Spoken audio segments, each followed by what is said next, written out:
दोस्तों, दिनाक्षी short hand में आपका स्वागत है। अगर आप चैनल पर नए हैं तो चैनल को सब्सक्राइब करें और बेल आइकन ज़रूर दबाएं।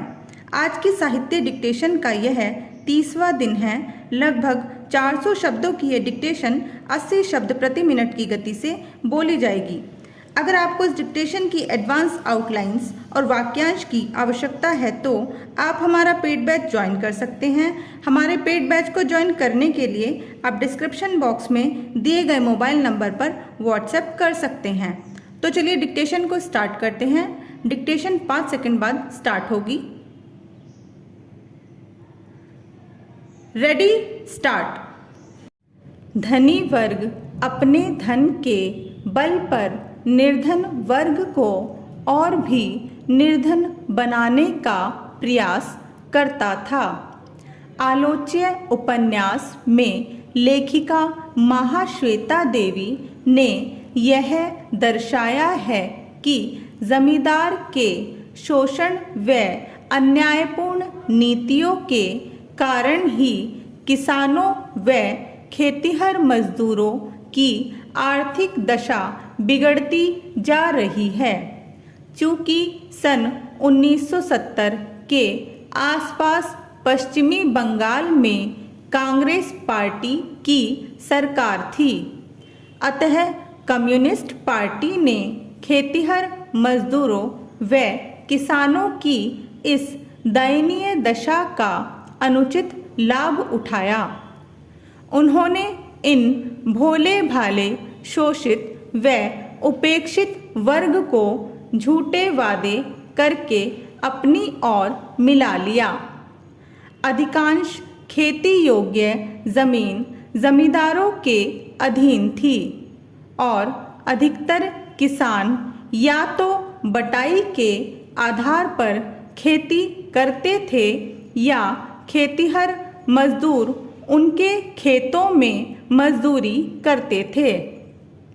ये जमींदार ही महाजनी का भी कार्य करते थे, अतः वे किसी भी दशा में यह नहीं चाहते थे कि खेतिहर मजदूरों व बटाईदार किसानों की आर्थिक दशा में तनिक भी सुधार हो।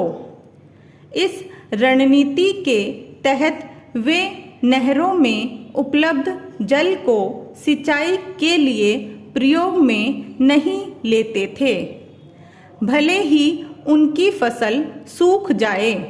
इसका कारण यह था कि यदि वे कर देकर नहर का पानी लेते हैं तो अच्छी फसल होने पर बटाईदार किसानों के हिस्सों में अधिक धान आएगा व अधिक खेतिहर मजदूरों को काम मिलेगा।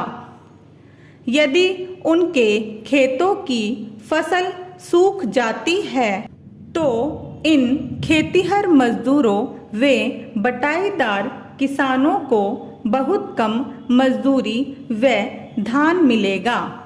फलतः इन मजदूरों व किसानों को इन्हीं जमींदार महाजनों से साल भर धान व धन उधार लेना पड़ेगा।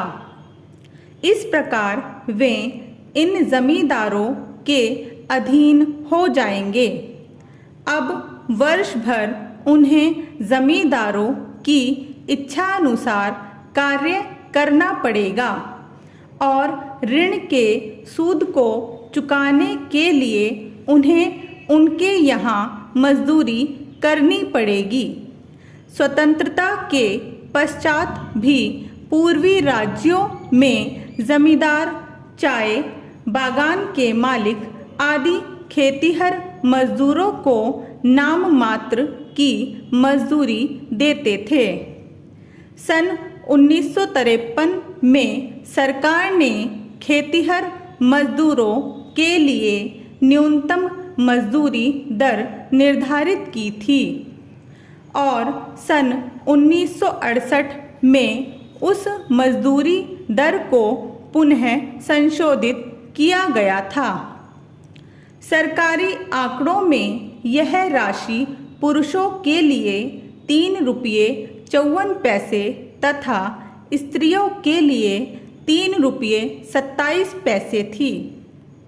परंतु व्यवहार में खेतिहर मजदूरों को 50 पैसे के आसपास मजदूरी दी जाती थी और इस मजदूरी में से भी उनके ऋण का सूद, भोजन आदि के खर्चे को काट लिया जाता था। स्टॉप।